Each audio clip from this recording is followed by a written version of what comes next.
Hello, I'm Keith Mensing, Technical Service Manager at Rudolph Bros. & Company, and welcome to our Tech Corner. Today we're going to go over the proper installation of the 50 milliliter dual syringe cartridge in a manual dispense gun. We're going to work with the standard 50 milliliter dual syringe cartridge. This one happens to be a 1-to-1 mixed ratio epoxy. So we want to make sure we get the right plunger for the gun to go with that cartridge. So in this case, the 1-to-1. Insert that in our dispense gun.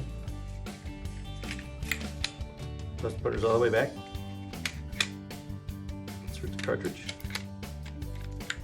Snap that into place. Give it a little bump to seat that. Now we're going to go ahead and purge to get the cartridge ready. Alright, now that we have the cartridge inserted in the gun, we're going to remove the cap. We're going to dispense a little material to make sure that the plungers are seated well and material's coming out of both sides of the cartridge.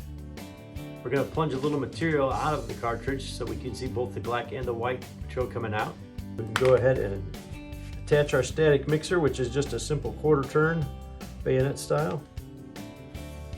Now we'll begin pushing some material through the static mixer. We'll be able to tell we're getting a good mix when it turns gray.